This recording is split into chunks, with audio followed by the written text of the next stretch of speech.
Long live the king.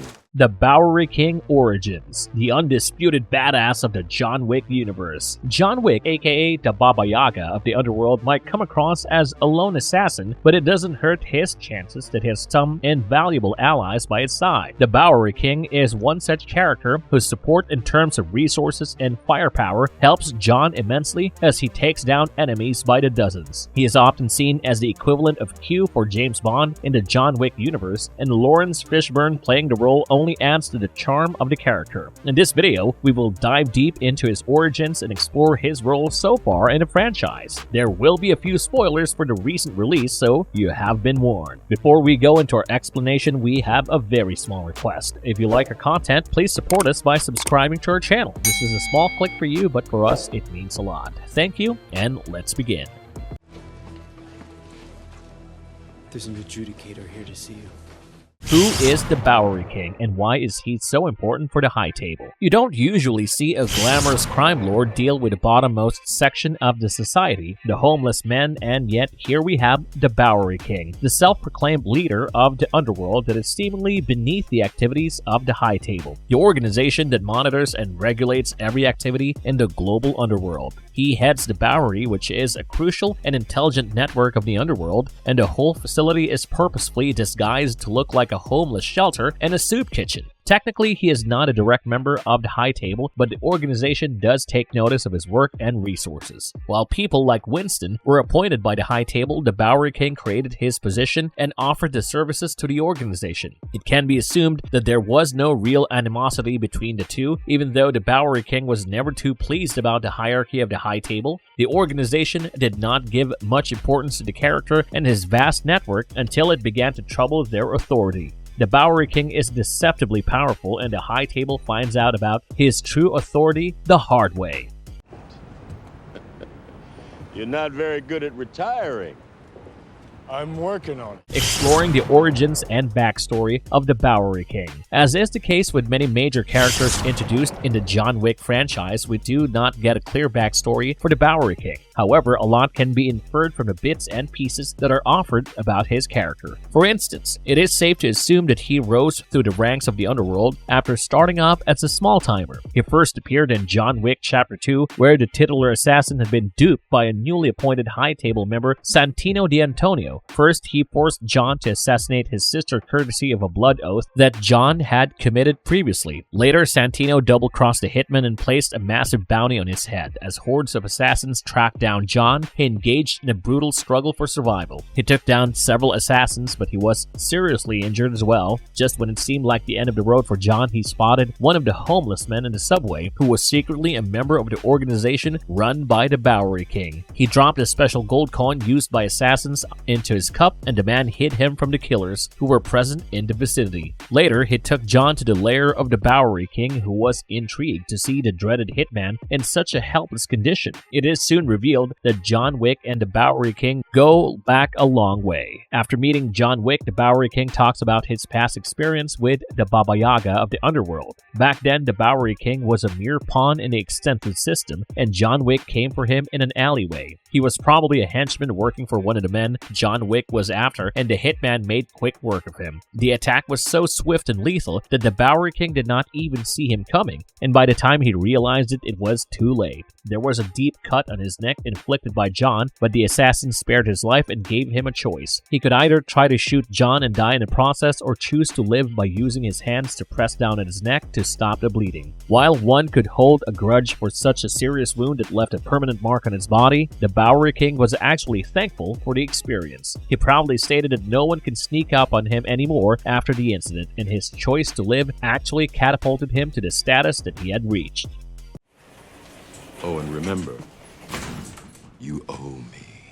Did the Bowery King help John Wick purely for business? The complex dynamics of the relationship between John Wick and the Bowery King has been captured throughout the franchise, and the mutual respect and trust between them are quite evident. However, many people wonder if their relationship started on a similar note, or if it was purely a tactical move from the Bowery King. In John Wick Chapter 2, when the Bowery King first meets John, the latter is helpless and running around evading the assassins who are after the hefty bounty put on by Santino. John is unarmed and he requests some firepower from the Bowery King. He initially finds the request amusing because helping John in such a situation would mean a direct confrontation with the High Table. This is when John points out that helping him might actually benefit the Bowery King because only he can do what no one else can: kill Santino, who might well become a threat for the authority of the Bowery King going ahead. The Lord of the Homeless Network is convinced and provides John with a gun and 7 rounds to go with it. He also directs John to the art museum through underground networks where Santino is holding a party. The hitman eventually gets his revenge, and he owes a lot to the timely help from the Bowery King. In the hostile world of assassins and crime, an enemy's enemy quickly becomes a valuable ally, and this could have strengthened the relationship between John and the Bowery King. Even if their first interaction started on a business note, the equation became more compassionate as can be observed in the subsequent movies.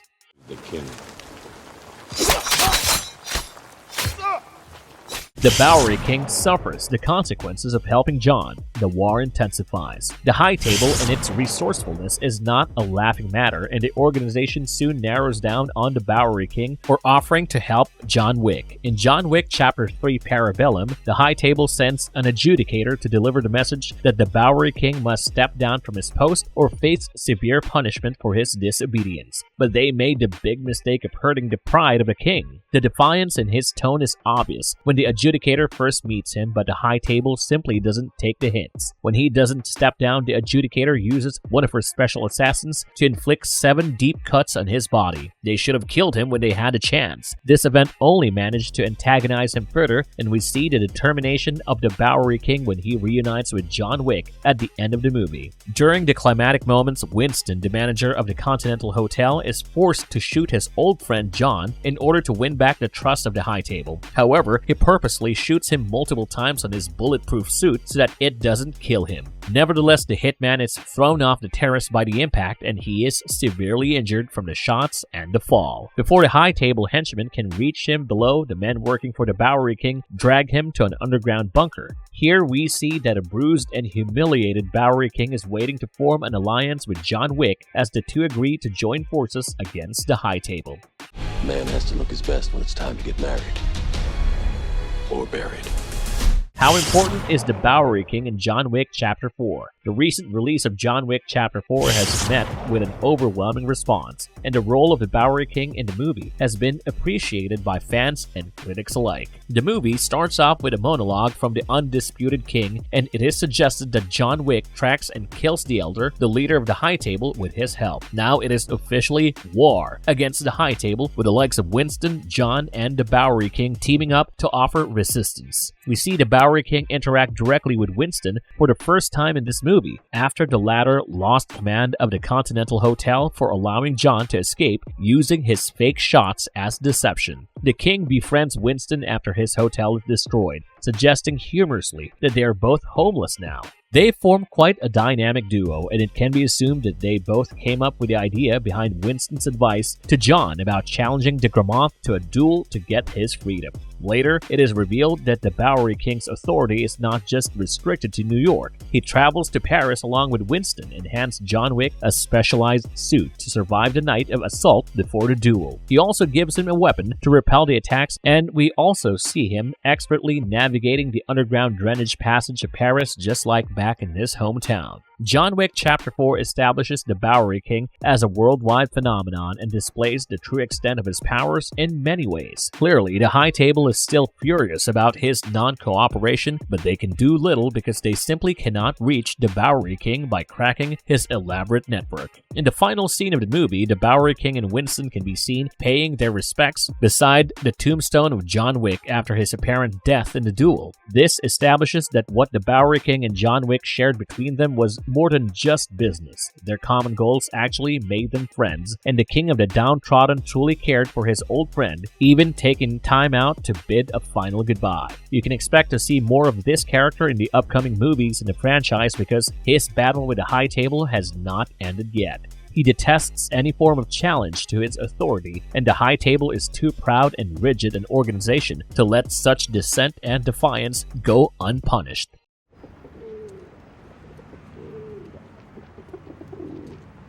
Why is the Bowery King fascinated by pigeons? Given that the events of the John Wick franchise are not exactly premised in the First World War era, it seems quite amusing that the Bowery King still uses pigeons to send out messages. The man confesses his love for these birds, and he is shown to own several pigeons that he uses to do his bidding. While this might seem rather unnecessary, the real benefits of these messengers are quite significant. For starters, pigeons cannot be hacked. In an era of technological advancements, data security is a major issue, and the one way to rule out any foul play is to go manual. This is why you see the High Table keep written records, and it is for the same reason that the Bowery King uses pigeons to send out messages. Secondly, pigeons can be quite swift and deceptive, and not many in the modern day will suspect a bird of carrying important messages or small items. The Bowery King thrives on deception, be it in the form of his soup kitchen or his pigeons, and it is quite a smart move that works well in his favor. We met and you gave me a gift. The gift that would make me a king. What makes the Bowery King so powerful? When you think of a conventional crime lord, you imagine someone walking around impeccably dressed, moving in a convoy of high-end vehicles, and accompanied by henchmen who are armed with the finest of weapons. The Bowery King is the exact opposite, and there are times when his appearance is like that of a homeless man. However, he is still more powerful than most of the crime lords in the John Wick franchise. The real secret lies in his resources and the art that he has mastered using them. Most of his men are disguised as beggars and panhandlers, and they are spread across the city from the alleyways to the transport hubs. Some of his men even act as mentally challenged individuals, and it is almost impossible to suspect them of being informers. This elaborate network allows the Bowery King to have eyes all over the city, and he is aware of just about everything that is happening in the underworld. Meanwhile, under the disguise of the soup kitchen, the Bowery King has taken control of an elaborate underground network of tunnels and escape passages. His men are capable of traveling unnoticed through these pathways, and John Wick Chapter 4 reveals that he is an expert of underground networks, even in other parts of the world, such as Paris. He also has access to high-end technology,